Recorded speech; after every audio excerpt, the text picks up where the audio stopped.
Hey, what's happening, guys? Dan Darrow here with another Options and Play video update.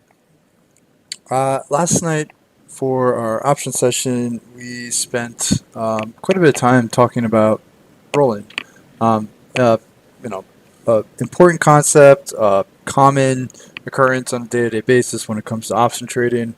And I always feel like these really like kind of like major ideas. It's worth revisiting them more frequently, just due to like the overall importance of the idea. So whether it's rolling or just talking about spreads or just basic option strategies, right? Kind of like the building blocks of option trading.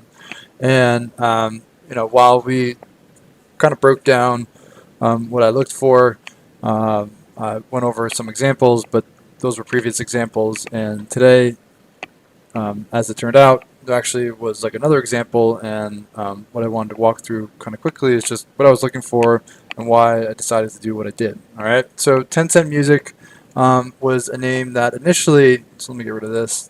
But initially, I was looking at it when it was starting to move through the top of like the 2-3 month downtrend resistance, right? Because I thought it was breaking out. I liked the overall action. I thought there was a possibility that it made a run to retest the July high. Um, so the way like the trade started was January 16 call. So it was an in the money January call. And what I was looking for was the move up to like 1750, 1775 to retest the July high. It didn't move as quickly as I thought it may, but that doesn't mean that I was antsy to get out of it because it was just chopping around. It was holding where it needed to. It wasn't breaking out. It wasn't taking off and rallying really aggressively, right? So I didn't want to get out of it.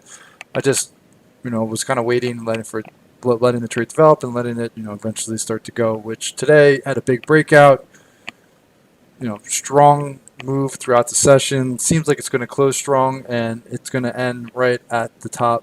So if I draw the trend line, it's going to end right at the top of the high from July.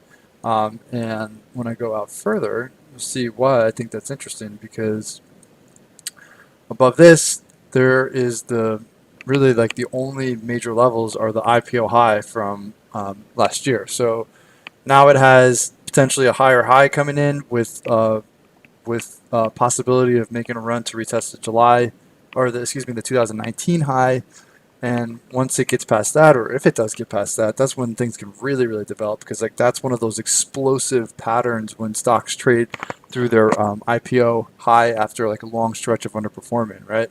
So that's why the first target was the retest of the July high, because it's a big level, right? So when it got there, what I wanted to do was scale back risk and lock in money, but also stick with the trade, right? Because what I just showed you, it's like I think that if it gets going, there's a lot of potential, so I want to stick with it. But at the same time, I also want to lock in money because it's working as I hoped. It's starting to move in my favor. I'm starting to make some money on the trade, right? So the 16 in the money call was closed, and higher 18 strike call was open, right? So the 16 strike call initially was open for $1.29.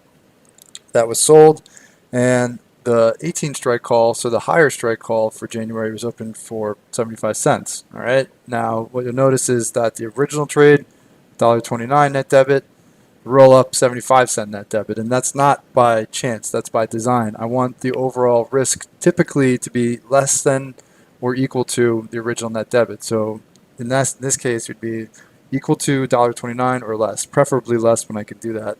And also, if I can make it line up, I'd prefer to use like the profit as the almost like the payment for like the roll up. So if I made 75 cents on the original trade, I'd like to use that 75 cents or less as kind of like the net debit for the next trade, right? So I want like the net debit to be 75 cents or less if possible.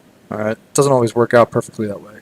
But this overall kind of highlights my rolling strategy. It's like if I want to stick with something, what I'm looking at is either the same expiration, maybe slightly longer expiration, contracts that are either like at the money, maybe slightly further out of the money, and I want the net debit of the roll up to be less than or equal to the original net debit of the strategy that I got involved with. All right.